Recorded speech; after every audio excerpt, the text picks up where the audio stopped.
ക്രിസ്മസിന് വെള്ളമല്ലാതെ വേറെ എന്തെങ്കിലും മിക്സ് ചെയ്തിട്ട് അടിക്കുന്നുണ്ടോ? അടിക്കുന്നുണ്ട്. ക്രിസ്മസിന് എന്താ അടിക്കണ്ടേ? എന്തെങ്കിലും അടിക്കാം. ഫേവറേറ്റ് എന്താണ്? എന്തായിരിക്കും എന്നെ കണ്ടിട്ട്? Magic moment. ഇതൊക്കെ അറിയാം.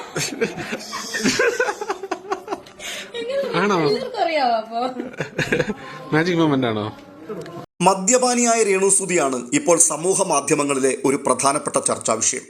സ്ത്രീകൾ മദ്യപിക്കുന്നത് ശരിയാണോ എന്നുള്ള ചോദ്യത്തിന് ഒരു 5 വർഷം മുമ്പ് ആൾക്കാർ നെറ്റി ചുളിക്കുമായിരുന്നു. എന്നാൽ ഇന്ന് സ്ഥിതി അങ്ങനെയല്ല. കാലം മാറി.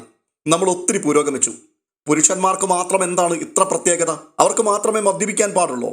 സ്ത്രീകൾ മദ്യപിച്ചാൽ എന്താണ് പ്രശ്നം? ഇങ്ങനെയൊക്കെ ചോദിക്കുന്ന ധാരാളം ആൾക്കാർ മുൻപോട്ട് വന്നിട്ടുണ്ട്. ഒട്ടനവധി സ്ത്രീകൾ മദ്യപിക്കുകയും അതെന്തോ വലിയൊരു സംഭവമാണ് എന്ന് തെളിയിക്കുവാൻ ശ്രമിക്കുകയും ചെയ്യുന്നതൊക്കെ സോഷ്യൽ മീഡിയ വഴി സാധാരണയായി നമ്മളിപ്പോൾ കണ്ടുവരാറുണ്ട്. അക്കൂട്ടത്തിൽ രേണുസുതിയും പെട്ടിരിക്കുന്നു എന്നുള്ളതാണ് രസകരമായ കാര്യം. കഴിഞ്ഞ ദിവസം ഒരു ഓൺലൈൻ മീഡിയയുമായി സംസാരിക്കുമ്പോൾ അവരുടെ ചോദ്യങ്ങൾക്ക് മറുപടിയായി രേണുസുതി പറഞ്ഞത് താൻ മദ്യപിക്കും, മാത്രമല്ല താൻ മദ്യപിക്കുന്ന ബ്രാൻഡിനെ കുറിച്ചും പറഞ്ഞു. അത് മാജിക് മൊമെന്റ് എന്ന ബ്രാൻഡാണ്. സിനിമാ മേഖലയിലും അതുപോലെ ഒട്ടനവധി മണ്ഡലങ്ങളിലും കഴിവ് തെളിയിച്ച ജനശ്രദ്ധയെ ആകർഷിച്ച വലിയൊരു കൂട്ടം സ്ത്രീകൾ മദ്യപാനത്തിന്റെ പല വശങ്ങളെക്കുറിച്ച് സംസാരിക്കുകയും അവർ മദ്യപിക്കുന്നതിനെക്കുറിച്ച് തുറന്നു വെളിപ്പെടുത്തുന്നതുമൊക്കെ നമ്മൾ കേട്ടിട്ടുണ്ട്.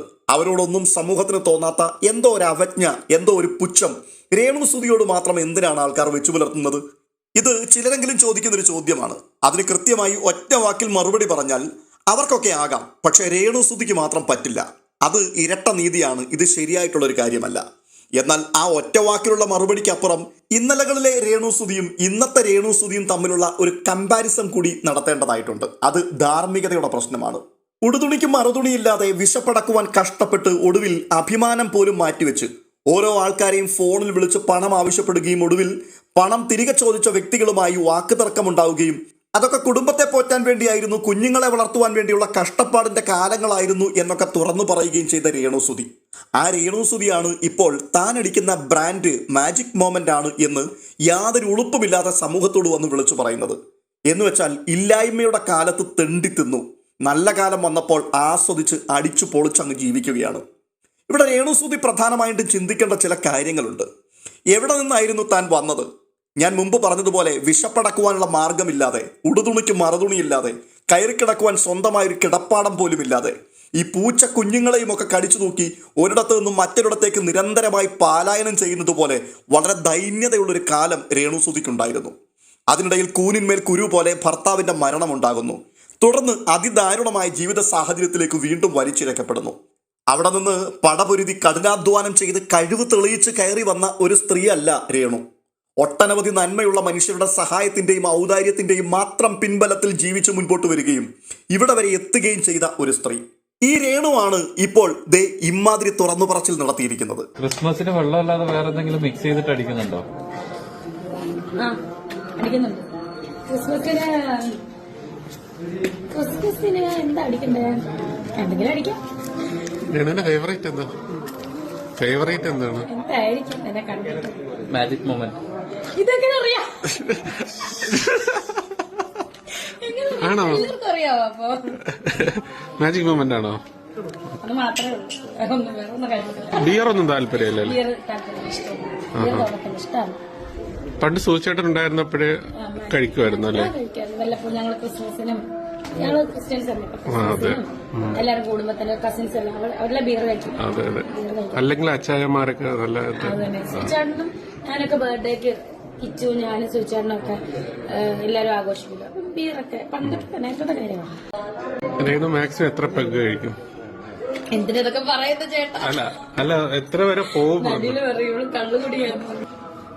വീട്ടില് എല്ലാവർക്കും അറിയാം. അത് വലിയ സംഭവമൊന്നും അല്ല. എനിക്ക് വലിയ സംഭവമായിട്ടൊന്നും തോന്നുന്നു. ഞാനൊരു സംശയം ചോദിച്ചോട്ടെ. പിന്നെ ഈ ദുബായിലും ബഹറിലൊക്കെ പോയപ്പോ വെള്ളം അടിച്ച് ബാറിൽ ഡാൻസ് കളിച്ചു എന്നൊക്കെ കുറെ കമന്റ്സ് ഒക്കെ വന്നു. അപ്പൊ ഞാൻ കഴിച്ചില്ലെന്നല്ല, കഴിച്ചിട്ടുള്ള റൂമിലാണ് ഞാൻ കഴിക്കുന്നത്. എനിക്കുള്ള റൂമിൽ എനിക്ക് ആവശ്യമുണ്ടെങ്കിൽ ഞാനത് കഴിക്കും. അല്ലാതെ വെള്ളം അടിച്ച് ഡാൻസ് കളിച്ചൊന്നുമല്ല. ഞാൻ പോയത് പ്രമോഷന്റെ ഭാഗമായിട്ടാണ്. ഞാൻ ജോലി ചെയ്യുമ്പോൾ എന്താ പ്രമോഷന് അത് ഡാൻസ് കളിക്കും, പാട്ട് പാടും. ഇനി വെള്ളം അടിച്ച് ഡാൻസ് കളിച്ച് അങ്ങനെ ഒരു സംഭവമില്ല. വെള്ളം അടിക്കാറുണ്ട് പലപ്പോഴും, അങ്ങനെ വെള്ളം അടിച്ച് ഡാൻസ് കളിച്ചിട്ടൊന്നുമില്ല. അത് എന്തെങ്കിലും എന്താ പറയാ, അത് ഞാൻ ചെന്നത് തന്നെ ബാർ റെസ്റ്റോറന്റിന്റെ പ്രമോഷൻ ആപ്പിലുണ്ട്. ഇപ്പൊ ബാച്ചിലേഴ്സിന് അവിടെ നമ്മൾ പ്രൊമോഷന് പോയതാണ്. അപ്പൊ നമ്മളൊരു ആർട്ടിസ്റ്റ് ആകുമ്പോൾ നമ്മൾ ഡാൻസ് കളിക്കും, പാട്ട് പാടും. ഇനിയും പോകുന്നത് അങ്ങോട്ട് പോകുമ്പോൾ ഞാൻ ഇനി അങ്ങനെ തന്നെ പാട്ട് പാടും, ഡാൻസ് ചെയ്യും. ഞാൻ മദ്യപിക്കും, അതെന്റെ ഇഷ്ടമാണ് എന്നുള്ള രേണുസുധിയുടെ ഈ വെളിപ്പെടുത്തൽ വ്യക്തിപരമായ ഒരു സ്വാതന്ത്ര്യമായിട്ട് നമുക്ക് കാണാമെങ്കിലും ഒരു വലിയ വിഭാഗം ജനങ്ങൾ ഇതിനെ കാണുന്നത് മറ്റൊരു തരത്തിലാണ്. പട്ടിണിയിൽ നിന്നും കഷ്ടപ്പാടിൽ നിന്നും തങ്ങൾ കൈപിടിച്ചുയർത്തിക്കൊണ്ടുവന്ന ഒരാൾ, അതും ഒരു സ്ത്രീ, പെട്ടെന്നൊരു സുപ്രഭാതത്തിൽ തങ്ങളുടെ വിശ്വാസങ്ങളെ മുറിപ്പെടുത്തിയല്ലോ എന്നുള്ള തോന്നൽ അത് വളരെ ശക്തമാണ്. അതിനെ നമുക്ക് ഒരിക്കലും തെറ്റു പറയാൻ കഴിയില്ല. കാരണം അവർ രേണുസുധിയിൽ നിന്നും ഇങ്ങനെയുള്ള കാര്യങ്ങൾ സ്വപ്നത്തിൽ പോലും പ്രതീക്ഷിച്ചിട്ടുണ്ടാവില്ല. നിരന്തരമായി രേണുവിനെ സപ്പോർട്ട് ചെയ്തുകൊണ്ട് വീഡിയോ ചെയ്തിരുന്ന ഒരു വ്യക്തി ദേ ഇപ്പോൾ തുറന്നടിച്ചിരിക്കുകയാണ്, ഞാൻ ഇനി രേണുവിനെ സപ്പോർട്ട് ചെയ്യില്ല എന്ന്. ഞാൻ കണ്ടതിൽ വെച്ച് ഇതുവരെയും രേണുവിനെ പറ്റി എനിക്ക് വളരെ സപ്പോർട്ട് ചെയ്യണമെന്ന് തോന്നിയിട്ടാണ് രേണുവിനെ പറ്റി ഞാൻ ഇതുവരെ സപ്പോർട്ട് ചെയ്തത്. ഞാൻ ഇന്നലെ വരെ സപ്പോർട്ട് ചെയ്തത്. പക്ഷേ ഇനി ഞാൻ അതുകൊണ്ട് ഞാൻ പറയാം, ഇനി മുതൽ എന്റെ ചാനലിൽ രേണുവിനെ സപ്പോർട്ട് ചെയ്തിട്ട് ഒരു വീഡിയോ വരില്ല. അത് കാരണം എന്താണെന്ന് ചോദിച്ചാൽ ചിലപ്പോൾ അത് ഞാൻ പറയാൻ ആഗ്രഹിക്കുന്നില്ല. പക്ഷേ രേണുവിനെ സപ്പോർട്ട് ചെയ്യാൻ ഞാൻ ഇനി ആഗ്രഹിക്കുന്നത് എന്റെ ചാനലിലൂടെ വേറെ എന്തിലൂടെയും രേണുവിനെ സപ്പോർട്ട് ചെയ്യാൻ ഞാൻ ആഗ്രഹിക്കുന്നില്ല. കൂടെ നിന്ന ഉറ്റ സുഹൃത്തുക്കൾക്കുൾപ്പെടെ രേണുസുധിയുടെ ഈ മാറ്റം ഉൾക്കൊള്ളുവാൻ കഴിയുന്നില്ല എന്ന് സാരം. കഷ്ടപ്പെട്ട് കഠിനാധ്വാനം ചെയ്ത് കഴിവ് തെളിയിച്ച് സമൂഹത്തിന്റെ ഉന്നത ശ്രേണിയിലേക്ക് നടന്നു കയറുന്ന ചില വ്യക്തികൾ അവരല്പം അഹങ്കാരത്തോടെയാണെങ്കിലും വിളിച്ചു പറയാറുണ്ട്, ഒറ്റയ്ക്ക് വഴിവെട്ടി വന്നവനാടാ ഞാൻ, അതുകൊണ്ട് എന്നെ നിനക്കൊന്നും തോൽപ്പിക്കാൻ പറ്റില്ലെന്ന്. എന്നാൽ രേണുസുധി എന്ന വ്യക്തി അങ്ങനെയല്ല. ഒരു വഴിയും അവർ വെട്ടിത്തെളിച്ചിട്ടില്ല, ഒരു കഠിനാധ്വാനവും അവർ ചെയ്തിട്ടില്ല, ഒരു കഴിവും അവർ തെളിയിച്ചിട്ടുമില്ല. പകരം മറ്റുള്ളവരുടെ സഹതാപത്തോടെയുള്ള നോട്ടം അതുമാത്രമാണ് രേണുസുധിക്ക് കൈമുതലായിട്ടുണ്ടായിരുന്നത്. സോഷ്യൽ മീഡിയ വഴി കുറച്ച് നെഗറ്റീവ് പബ്ലിസിറ്റി ഉണ്ടാക്കിയെടുത്തു. അതൊരു കഴിവ് തന്നെയാണ് കേട്ടോ. ഒരുമാതിരിപ്പെട്ടവർക്ക് ഇല്ലാത്തൊരു തൊലിക്കെട്ടിയാണ് രേണുസുധിയുടേത്. അതിൽ അപ്രീഷിയേറ്റ് ചെയ്തേ മതിയാവുകയുള്ളൂ. ആ ഒരു നെഗറ്റീവ് പബ്ലിസിറ്റിയുടെ പിൻബലത്തിലാണ് ബിഗ് ബോസിൽ പോലും കയറിപ്പറ്റിയത്. അവിടെ നിന്ന് ഇറങ്ങിയപ്പോഴോ പല രാജ്യങ്ങളിലേക്കുള്ള യാത്രകളുടെ വാതിലുകളും തുറന്നു. എന്തായാലും 10 പുത്തൻ കയ്യിൽ കിട്ടി. പണം കയ്യിൽ കിട്ടിയപ്പോൾ പഴയതെല്ലാം രേണുസുധി മറന്നു. എന്നിരുന്നാലും ഇത്ര പെട്ടെന്ന് ഇങ്ങനെയൊക്കെ സംഭവിക്കും എന്നുള്ളത് വിശ്വസിക്കുവാൻ തന്നെ പ്രയാസമുണ്ട്. രേണുവിനെ സംബന്ധിച്ച് വിമർശകരായിട്ടുള്ള ആൾക്കാർ നിരന്തരം പറഞ്ഞുകൊണ്ടിരുന്നത് ഇത്ര അഹങ്കാരിയായ ഒരു സ്ത്രീയെ ഞങ്ങൾ കണ്ടിട്ടില്ല എന്നാണ്. അത് സത്യമായിരുന്നു എന്ന് അക്ഷരാർത്ഥത്തിൽ ഇപ്പോൾ രേണു തെളിയിച്ചിരിക്കുകയാണ്. എന്താണ് രേണുസുധി എന്ന വ്യക്തിയുടെ മാനസികാവസ്ഥ? രേണു എന്ന ഈ സ്ത്രീയുടെ പ്രവർത്തികളെ മനഃശാസ്ത്രപരമായിട്ടൊന്ന് വിശകലനം ചെയ്യുകയാണെന്നുണ്ടെങ്കിൽ നമുക്ക് ബോധ്യപ്പെടുന്ന ചില വസ്തുതകളുണ്ട്. അതിൽ ഒന്നാമത്തേത് അറ്റൻഷൻ സീക്കിംഗ് എന്ന് പറയുന്ന ഒരു ബിഹേവിയറാണ്. ജനശ്രദ്ധ ആകർഷിക്കുവാൻ വേണ്ടി എന്ത് കോപ്രായവും കാണിക്കുവാൻ തയ്യാറായി നടക്കുന്ന ഒരു സ്ത്രീ. ഇങ്ങനെയുള്ള വലിയൊരു കൂട്ടം ആൾക്കാരെ നമുക്ക് സോഷ്യൽ മീഡിയയിൽ കാണുവാൻ കഴിയും. അങ്ങനെയുള്ളവർ നെഗറ്റീവ് പബ്ലിസിറ്റി ഒരു വളർച്ചാ മാർഗമായിട്ടാണ് കരുതുന്നത്.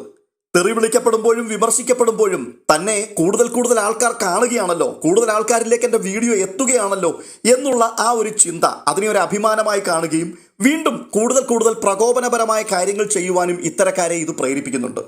കൂടുതൽ ആൾക്കാർ ഓരോ ദിവസവും തന്നെ ശ്രദ്ധിക്കണമെങ്കിൽ പുതുമയുളവാക്കുന്ന എന്തെങ്കിലുമൊക്കെ കാര്യങ്ങൾ നിരന്തരമായി പറഞ്ഞുകൊണ്ടേയിരിക്കണം, വാർത്തയായി മാറിക്കൊണ്ടേയിരിക്കണം. ഇതാണ് ഇക്കൂട്ടരുടെ മനഃശാസ്ത്രം. രേണുസുധിയും ആ വഴിയിൽ തന്നെയാണ് സഞ്ചരിക്കുന്നത്.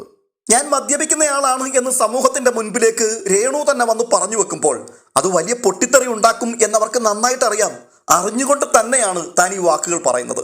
ഈ വീഡിയോ പുറത്തു വന്നാൽ ഉടൻ തന്നെ കുറേ ആൾക്കാർ തെറി പറയാൻ വരുമെന്നും പിന്നെയും താൻ ചർച്ചയാക്കപ്പെടുമെന്നും അവിടെ തന്നെ സപ്പോർട്ട് ചെയ്യുവാനും ഒരു കൂട്ടം ആൾക്കാർ എത്തുമെന്നുമുള്ള വലിയൊരു ഉറപ്പിലാണ് ഈ തുറന്നു പറച്ചിലൊക്കെ താൻ നടത്തിയിരിക്കുന്നത്. പക്ഷേ ഇത്രയും നാളും കളിച്ച കളിയല്ല രേണുസുധി ഇപ്പോൾ കളിച്ചിരിക്കുന്നത് എന്നാണ് എൻ്റെ അഭിപ്രായം. കാരണം ഒരുമാതിരിപ്പെട്ട ആക്ഷേപങ്ങളും ആരോപണങ്ങളും ഒക്കെ മലയാളി അങ്ങ് ക്ഷമിക്കും. ഇതിനിടയിൽ ഒരു അവിഹിത ഗർഭം ഉൾപ്പെടെയുള്ള കഥകൾ പുറത്തു വന്നിരുന്നു. അതിനെപ്പോലും അവർ നേരിട്ടു. സ്ത്രീകളാണെങ്കിൽ ചിലപ്പോൾ ഗർഭിണിയാകും, ചിലപ്പോൾ അബോർഷൻ നടത്തും. അതിനിപ്പോൾ എന്താണ് നിങ്ങൾക്ക് കുഴപ്പം? ഇത് തൻ്റെ ഇടത്തോടെ വന്ന് ചോദിച്ചപ്പോഴും പൊതുജനം അവരെ സപ്പോർട്ട് ചെയ്തുകൊണ്ട് കൂടെ നിന്നു. പക്ഷേ മദ്യപാനം, അവർ മദ്യപിക്കുന്ന സ്ത്രീയാണെന്ന് മറ്റാരെങ്കിലും അവരെക്കുറിച്ച് പറഞ്ഞിരുന്നുവെങ്കിലും മലയാളി വിശ്വസിക്കില്ലായിരുന്നു. കാരണം അസൂയ മൂത്ത ഒരു കൂട്ടം ആൾക്കാർ വായിൽ തോന്നുന്നതെല്ലാം അവൾക്കെതിരായി വിളിച്ചു പറയുകയാണ് എന്ന് മാത്രമേ ഈ സപ്പോർട്ട് ചെയ്യുന്ന ആൾക്കാർ പറയുമായിരുന്നുള്ളൂ. എന്നാൽ ഇപ്പോൾ രേണുസുധി തന്നെ പരസ്യമായി പറഞ്ഞിരിക്കുന്നു, ഞാൻ മദ്യപിക്കും, ആ ബ്രാൻഡിന്റെ പേര് മാജിക് മൊമെന്റ് എന്നാണ്. ഈ ഒരു തുറന്നു പറച്ചിലിനെ ഒരിക്കലും ഒരു ആവറേജ് മലയാളിക്ക് ഉൾക്കൊള്ളുവാൻ കഴിയില്ല. അതുകൊണ്ട് തന്നെ ഇത്രയും നാളും സപ്പോർട്ട് ചെയ്തിരുന്ന, കമന്റുകൾ കൊണ്ട് മാക്സിമം സഹായം നൽകി കൂടെ നിന്നിരുന്ന ആൾക്കാർ ഇനി കൂടെ നിൽക്കുമോ ഇല്ലയോ എന്നുള്ളത് കണ്ടറിയണം. കാരണം കേരളത്തിലെ സാധാരണക്കാരായ അമ്മമാർക്ക് ഇത് സഹിക്കാൻ കഴിയുന്നൊരു കാര്യമല്ല.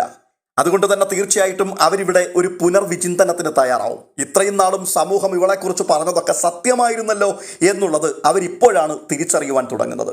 അപ്പൊ നമ്മൾ പറഞ്ഞു വന്നത് രേണുസുധിയുടെ മനഃശാസ്ത്രത്തെക്കുറിച്ചാണ്. അറ്റൻഷൻ സീക്കിംഗ് ആണ് ഇതിലെ ഒന്നാമത്തെ ഭാഗം. രണ്ടാമത്തെ കാര്യം ഒരു ഡിഫെൻസീവ് മെക്കാനിസമാണ്. താൻ അനുഭവിച്ച ദാരിദ്ര്യത്തിൽ നിന്നോ സങ്കടത്തിൽ നിന്നോ ഒരാൾ രക്ഷപ്പെടുമ്പോൾ ആ പഴയ കാലത്തെ പൂർണ്ണമായും നിഷേധിക്കാനുള്ളൊരു പ്രവണത അത് സമൂഹത്തിൽ ചിലരിലെങ്കിലും കാണാറുള്ളതാണ്. അങ്ങനെയുള്ള ആൾക്കാർക്ക് കഴിഞ്ഞ കാലങ്ങളെക്കുറിച്ച് ഒരിക്കലും യാതൊരു മറവിയും ഉണ്ടാവാൻ സാധ്യതയില്ല. പക്ഷേ അങ്ങനെ ഒരു പൂർവ്വകാലം തനിക്ക് ഉണ്ടായിരുന്നില്ല എന്നുള്ള രീതിയിൽ അവർ പ്രതികരിച്ചു തുടങ്ങും. ആ സമയത്ത് അവരുടെ ഇന്നലകളെക്കുറിച്ച് ആരെങ്കിലും അവരെ ഓർമ്മിപ്പിച്ചാൽ, അവരുടെ പഴയ സാഹചര്യങ്ങൾ ആരെങ്കിലും തുറന്നു കാണിച്ചാൽ അതിനെ വളച്ചൊടിച്ച് മറ്റൊന്നാക്കി മാറ്റുകയും അതിനെ ന്യായീകരിക്കുകയും അത്തരം വ്യക്തികളെ അല്ലെങ്കിൽ ഇത് പറയുന്ന വ്യക്തികളെ നഖശിഖാന്തം എതിർക്കുകയും തെറി പറയുകയും ചെയ്യുക എന്നുള്ള ഒരു ഡിഫെൻസീവ് മെക്കാനിസം അവരുടെ ഉള്ളിൽ ചലിക്കുവാൻ തുടങ്ങും. രേണുസുതി ആ വഴിയിലേക്കാണ് യാത്ര ചെയ്തത്. അവർ അവരുടെ ഇന്നലകളെ പൂർണ്ണമായും മറന്നു, തള്ളിപ്പറഞ്ഞു. അവരുടെ ദൈന്യത കണ്ടവരെ സഹായിക്കുവാൻ വേണ്ടി ഇറങ്ങിച്ചെന്ന വ്യക്തികളെ വളരെ മോശമായ രീതിയിൽ അവർ പരിഹസിച്ചു. അവർക്ക് നന്മ ചെയ്തിട്ടുള്ള എല്ലാവരെയും അവർ അപമാനിച്ചു.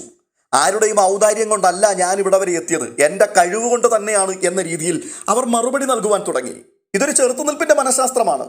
വളരെ രസകരമായൊരു കാര്യം, ഇതിനെ സപ്പോർട്ട് ചെയ്യുവാനും സൊസൈറ്റിയിൽ ധാരാളം ആൾക്കാരുണ്ടായിരുന്നു എന്നുള്ളതാണ്. എന്തായാലും അവിടെയും രേണുസുതി തന്നെയായിരുന്നു വിജയിച്ചത്. അടുത്ത വിഷയം ഗ്രാറ്റിറ്റ്യൂഡ് ഡെഫിസിറ്റ് എന്ന് പറയുന്ന ഒരു കാര്യമാണ്. അതായത് നന്ദിയില്ലായ്മ. നന്മകൾ ലഭിക്കുന്ന എല്ലാ മനുഷ്യരും അതിന് തക്കതായിട്ടുള്ള നന്ദി പ്രകടിപ്പിക്കണം എന്നൊന്നും നിർബന്ധിക്കാൻ പറ്റില്ല. കാരണം എല്ലാവർക്കും അങ്ങനെയുള്ള നന്ദിയൊന്നും ഉണ്ടാവില്ല. അവർക്ക് ലഭിച്ച ഔദാര്യങ്ങളും പരിഗണനയും അവസരങ്ങളും സഹായങ്ങളും ഒക്കെ സാഹചര്യം മാറുമ്പോൾ അങ്ങനെയുള്ള ആൾക്കാർ മറക്കും. യാതൊരു പരിശ്രമങ്ങളും കൂടാതെ ലഭ്യമായ പ്രശസ്തിയും പണവും ഒക്കെ അവരിൽ ഒരുതരം സുപ്പീരിയോറിറ്റി കോംപ്ലക്സ് കൊണ്ടുവരും. തനിക്ക് ലഭിച്ചതെല്ലാം തൻ്റെ കഴിവ് കൊണ്ടാണെന്നും ആരുടെയും സഹായം കൊണ്ടല്ലെന്നുമുള്ള ഒരു മിഥ്യാധാരണ. പക്ഷേ ഇവിടുത്തെ ഒരു പ്രശ്നം, ഇത്തരത്തിലുള്ള അവസ്ഥയിലേക്ക് മനുഷ്യർ പോയാൽ എന്തായിരിക്കും സംഭവിക്കാൻ സാധ്യതയുള്ളത് എന്ന് പഴയകാല അനുഭവങ്ങൾ പലതും നമ്മുടെ മുൻപിലുണ്ട്. മലയാള സിനിമയിൽ ഒരു കാലത്ത് നിറസാന്നിധ്യമായിരുന്ന പല സുന്ദരിമാരായ നടികളും മദ്യപാനത്തിൻ്റെയും അഹങ്കാരത്തിൻ്റെയും ഉത്തുംഗ ശൃംഖത്തിലേക്ക് നടന്നു കയറിയപ്പോൾ അവർക്ക് സംഭവിച്ചത് ജനം അവരെ അപ്പാടെ ബഹിഷ്കരിച്ചു കളഞ്ഞു എന്നുള്ളതാണ്. തുടർന്ന് ഒരവസരത്തിന് വേണ്ടി യാചിച്ച് നടക്കുന്ന കാഴ്ചകൾ. കാലങ്ങൾ പിന്നിട്ടപ്പോൾ സംഭവിച്ചതെല്ലാം തെറ്റായിരുന്നു എന്ന് സമൂഹത്തോട് തുറന്നു പറയുവാനുള്ള സാഹചര്യം, ഇതൊക്കെ ചരിത്രം നമ്മെ ബോധ്യപ്പെടുത്തുന്നുണ്ട്. അതുകൊണ്ട് തന്നെ വീണ്ടും ഞാൻ പറയുകയാണ്, ഇത്രയും നാളും കളിച്ച കളിയല്ല രേണുസുതി ഇപ്പോൾ കളിക്കുന്നത്. ഇത് അപകടകരമായ ഒരു അഹങ്കാരമാണ്. ഇത്തരത്തിലുള്ള അഹങ്കാരത്തെ ഒരിക്കലും മലയാളി വെച്ചു പൊറപ്പിക്കില്ല. അവരവരുടെ മനസ്സിൽ നിങ്ങൾക്ക് നൽകിയിരുന്ന ആ സ്ഥാനം ഉണ്ടല്ലോ, അതെടുത്തു മാറ്റിയിട്ട് പകരം അവിടെ മറ്റാൾക്കാരെ പ്രതിഷ്ഠിക്കും. അധികം താമസിയാതെ രേണുസുതി ഫീൽഡ് ഔട്ട് ആവും. നിങ്ങൾ പറയുന്നത് കേൾക്കുവാനും നിങ്ങൾ കാഴ്ചവെക്കുന്ന പ്രകടനങ്ങൾ കാണുവാനും ഒരു പട്ടി പോലും വരാത്ത സാഹചര്യം ഉണ്ടാവും. അതാണ് സംഭവിക്കാൻ പോകുന്നത്. കാലം നമുക്ക് കാട്ടിത്തന്ന പാഠവും അതൊക്കെ തന്നെയാണ്. ഇനി ഇവിടെ മറ്റൊരു വലിയ തിരിച്ചടി കൂടി രേണുസുതിയെ കാത്തിരിപ്പുണ്ട്. അത് രേണുവിൻ്റെ കുഞ്ഞു മകനുണ്ടല്ലോ, ഇപ്പോഴത്തെ ഋതപ്പൻ, അവൻ്റെ ഭാവിയാണ്. ഇന്നത്തെ തലമുറയുടെ പോക്ക് ഏതു വഴിയിലേക്കാണ് എന്ന് ഞാൻ അധികം വിവരിക്കാതെ തന്നെ നമുക്കെല്ലാവർക്കും അറിയാം. അപകടകരമായ വഴിത്താരകളിൽ കൂടി സഞ്ചരിക്കുന്ന ഒരു തലമുറയാണ് ഇന്നത്തേത്. അങ്ങനെയുള്ള കാലഘട്ടത്തിൽ മാതാപിതാക്കളുടെ ഏറ്റവും വലിയ സ്വപ്നവും പ്രാർത്ഥനയും തൻ്റെ കുഞ്ഞുങ്ങൾ വഴിതെറ്റി പോകരുത് എന്നുള്ളത് തന്നെയായിരിക്കും.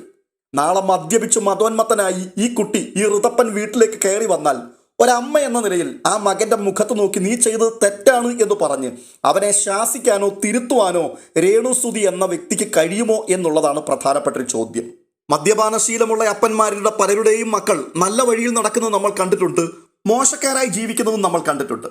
അപ്പനാണ് ഈ മാതൃക കാണിച്ചു തന്നത് എന്ന് കുട്ടികൾ ആരും അങ്ങനെ പരാതി പറയാറില്ല. കാരണം നമ്മുടെ നാട്ടിൽ പുരുഷന്മാരുടെ മദ്യപാനശീലം അത് വളരെയധികം ഉള്ളതുകൊണ്ടും കാലങ്ങളായി തുടർന്നു വരുന്നൊരു ക്രൈറ്റീരിയ ആയതുകൊണ്ടും പുരുഷന്മാർ പൊതുവെ മദ്യപിക്കും എന്നുള്ള ഒരു ചിന്ത അത് അംഗീകരിക്കപ്പെട്ടതാണ്. അതുകൊണ്ട് തന്നെ കുട്ടികളാരും അപ്പനെ കണ്ടുകൊണ്ടാണ് ഞങ്ങൾ പഠിക്കുന്നത്, നിങ്ങൾക്കെന്നെ ശാസിക്കാൻ അധികാരമില്ല എന്നൊന്നും അപ്പൻ്റെ മുഖത്ത് നോക്കി അങ്ങനെ സാധാരണയായി പറയാറില്ല. പക്ഷേ അമ്മ മദ്യപാനിയായിരുന്നു. അമ്മ മദ്യപിക്കുമെന്ന് ലോകത്തോട് അമ്മ തന്നെ വിളിച്ചു പറഞ്ഞത് ഇപ്പോഴും ദേ ഏറിൽ കിടന്ന് കറങ്ങുകയാണ്. പിന്നെ ഞാൻ കുടിച്ചാൽ എന്താ ഇത്ര തെറ്റ്, അമ്മയ്ക്ക് കുടിക്കാമെങ്കിൽ എനിക്കും കുടിക്കാമല്ലോ എന്ന് ഋതപ്പൻ പറഞ്ഞാൽ അവിടെ പണി പൂട്ടും. അങ്ങനെയാണെങ്കിൽ യാതൊരു വീണ്ടു വിചാരവും ഇല്ലാതെ രേണുസുതി ഈ ക്യാമറയുടെ മുമ്പിൽ വിളിച്ചു പറയുന്ന ഇത്തരത്തിലുള്ള വാക്കുകൾ അത് ദൂരവ്യാപകമായ പ്രത്യാഘാതങ്ങളായിരിക്കും അവർക്കുണ്ടാക്കി വെക്കാൻ പോകുന്നത്. എന്തായാലും ഒരു വഴിത്തിരിവിലേക്കാണ് രേണുസുതി ഇപ്പോൾ എത്തിയിരിക്കുന്നത് എന്നുള്ളൊരു തോന്നൽ എൻ്റെ മനസ്സിൽ വരുന്നുണ്ട്. ഇത്രയും നാളും സമൂഹ മാധ്യമങ്ങളിൽ ധാരാളം ആൾക്കാർ അവരുടെ സ്വഭാവ വൈകല്യത്തെക്കുറിച്ചും അവരുടെ നന്ദിയില്ലാത്ത വർത്തമാനങ്ങളെക്കുറിച്ചും നിരന്തരം ആക്ഷേപിച്ചിട്ടും അവരെ സപ്പോർട്ട് ചെയ്ത് കൂടെ നിന്ന ആൾക്കാർ ഈ ഒരു വിഷയത്തെ എങ്ങനെയാണ് നോക്കിക്കാണുക, ഇനിയും അവരെ സപ്പോർട്ട് ചെയ്യുമോ എന്നുള്ളത് കണ്ടറിയണം. പണം വരുമ്പോൾ അഹങ്കാരം തോന്നുക സ്വാഭാവികമാണ്. പണം നമുക്ക് ധാരാളം സൗകര്യങ്ങൾ തരും, പക്ഷേ ഒരിക്കലും പണം നമുക്ക് സംസ്കാരം കൊണ്ട് തരത്തില്ല. പണം കൊണ്ട് ഒരാൾക്ക് മികച്ച വീട്, വസ്ത്രം, ആഡംബര വാഹനങ്ങൾ അങ്ങനെ പലതും വാങ്ങാൻ സാധിക്കും. എന്നാൽ ഒരു വ്യക്തി മറ്റുള്ളവരോട് എങ്ങനെ പെരുമാറുന്നു എന്നുള്ളതും പ്രതിസന്ധി ഘട്ടങ്ങളിൽ കൂടെ നിന്നവരോട് കാണിക്കുന്ന നന്ദിയും അയാളുടെ സംസ്കാരത്തെയാണ് സൂചിപ്പിക്കുന്നത്. പണം ഒരാളുടെ ജീവിതത്തിന്റെ നിലവാരം ഉയർത്തുമ്പോൾ സംസ്കാരമാണ് അയാളുടെ ജീവിതത്തിന്റെ മൂല്യം എന്താണ് എന്ന് നിശ്ചയിക്കുന്നത്.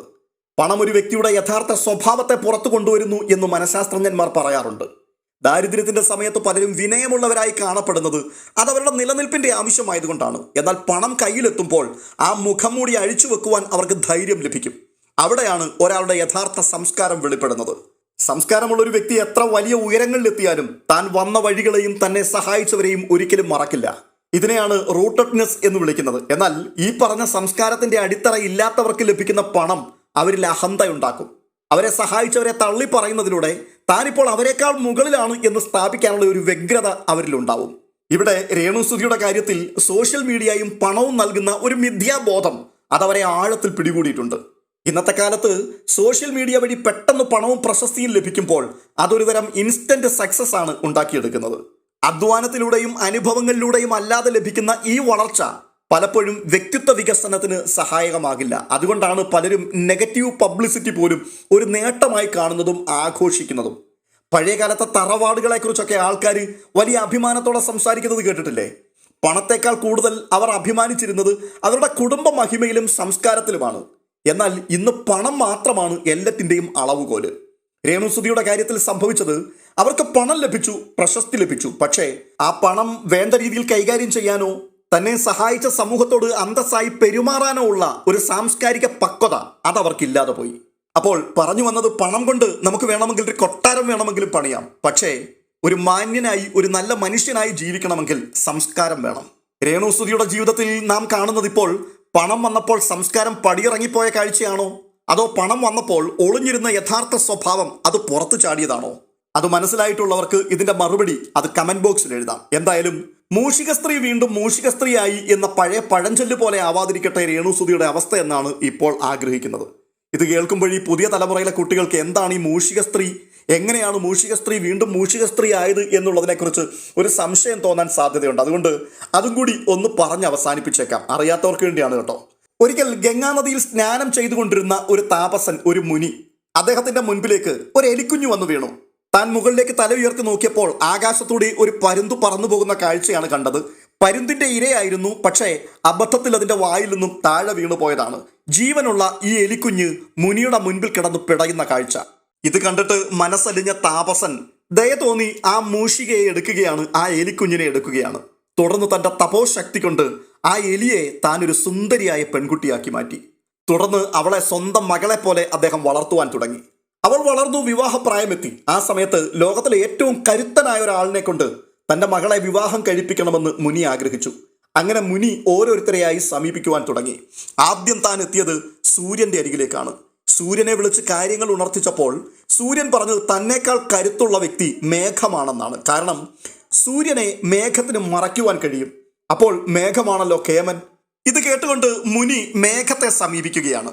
അപ്പോൾ മേഘം പറഞ്ഞൊരു കാര്യമുണ്ട്, എന്നേക്കാൾ കരുത്ത് വായുവിനാണ്. വായു ഒന്ന് മനസ്സ് വെച്ച് കഴിഞ്ഞാൽ ഇവിടെ ഇരിക്കുന്ന ഞാൻ കിലോമീറ്ററുകൾക്കപ്പുറം അല്ലെങ്കിൽ രാജ്യങ്ങൾക്കപ്പുറം ചെന്നു ചേരും. അത്രമാത്രം കരുത്തുള്ള വ്യക്തിയാണ് മേഘം. ഇത് കേട്ടപ്പോൾ മുനി ഓർത്തു, അത് ശരിയാണല്ലോ പറഞ്ഞത്, അങ്ങനെയാണെങ്കിൽ വായുവിന്റെ അരികിലേക്ക് പോകാം. അങ്ങനെ ഈ താപസൻ വായുവിന്റെ അരികിലെത്തി വായുവിനോട് കാര്യം പറയുമ്പോൾ താൻ പറയുകയാണ്, ഞാൻ വളരെ കരുത്തുള്ളവനാണ്, ശരി തന്നെ, പക്ഷേ എൻ്റെ കരുത്തിനെ തടഞ്ഞു നിർത്തുവാൻ കഴിയുന്ന ഒരു വ്യക്തിയുണ്ട്, അത് പർവ്വതമാണ്. ഞാൻ എത്ര ശക്തിയോടെ ആഞ്ഞടിച്ചാലും പർവ്വതങ്ങൾക്ക് എൻ്റെ കരുത്തിനെ ഇല്ലാതെയാക്കുവാനും എന്നെ തടഞ്ഞു നിർത്തുവാനും കഴിയും. അതുകൊണ്ട് അങ്ങ് പർവ്വതത്തെ സമീപിക്കുന്നതായിരിക്കും നല്ലത്. ഇത് കേട്ടുകൊണ്ട് ഈ താപസൻ പർവ്വതത്തിന്റെ അരികിൽ ചെല്ലുന്നു. പർവ്വതത്തോട് തൻ്റെ മകളെ വിവാഹം കഴിക്കണം എന്നുള്ള അഭ്യർത്ഥന നടത്തുകയും ചെയ്യുന്നു. ആ സമയത്ത് പർവ്വതം നിറകണ്ണുകളോടുകൂടി പറയുകയാണ്, ഞാൻ കരുത്തുള്ളവനൊക്കെ തന്നെയാണ്, ശരിയാണ്, പക്ഷേ ഒരു എലി വിചാരിച്ചാൽ എൻ്റെ അടിത്തറ തന്നെ മാന്തി എന്നെ തകിടം മറിച്ച് താഴെ ഇടുവാൻ കഴിയും. അതുകൊണ്ട് അങ്ങ് ഒരു മൂഷികനെ സമീപിക്കുന്നതായിരിക്കും നല്ലത്. പർവ്വതത്തിന്റെ ഈ ഏറ്റുപറച്ചിൽ കൂടി കേട്ട് കഴിഞ്ഞപ്പോൾ താപസന് ഒരു കാര്യം മനസ്സിലായി, ലോകത്തിലെ ഏറ്റവും കരുത്തൻ എലിയാണെന്ന്. അങ്ങനെ ഒടുവിൽ ഒരു എലിക്ക് തന്നെ തൻ്റെ മകളെ വിവാഹം കഴിച്ചു കൊടുക്കുവാൻ താപസൻ തീരുമാനിക്കുകയാണ്. തുടർന്ന് മുനി തൻ്റെ തപോശക്തിയാൽ ആ പെൺകുട്ടിയെ വീണ്ടും ഒരു എലിയാക്കി മാറ്റുകയും അവൾ മറ്റൊരു എലിയെ വിവാഹം കഴിക്കുകയും ചെയ്തു. ഇതാണ് പുനർമൂഷികോ ഭവ അല്ലെങ്കിൽ എലിയായി തീരട്ടെ എന്ന സംസ്കൃത വചനത്തിന്റെ പിന്നിലെ കഥ. അപ്പോൾ പറഞ്ഞു വന്നത്, ഈ പഴഞ്ചൊല്ലിന്റെ പ്രസക്തി രേണുസുതിയുടെ കാര്യത്തിൽ സംഭവിക്കാൻ സാധ്യത കൂടുതലാണ് എന്നുള്ളതാണ്. എത്ര വലിയ സൗഭാഗ്യങ്ങളുണ്ടായാലും വീടോ കാറോ ബിഗ് ബോസിലെ പ്രശസ്തിയോ പണമോ ഇതൊക്കെ ലഭിച്ചാലും ഒരു വ്യക്തിയുടെ ഉള്ളിലെ സംസ്കാരം അത് മാറുന്നില്ല എങ്കിൽ തീർച്ചയായിട്ടും അവർ പഴയ അവസ്ഥയിലേക്ക് തന്നെ മടങ്ങിപ്പോകുവാൻ സാധ്യത കൂടുതലാണ്. എന്താണ് നിങ്ങളുടെ അഭിപ്രായം? തീർച്ചയായിട്ടും കമന്റ് ബോക്സിൽ രേഖപ്പെടുത്തുവാൻ മറക്കരുത്. മറ്റൊരു അപ്ഡേഷനുമായി വീണ്ടും എത്താം.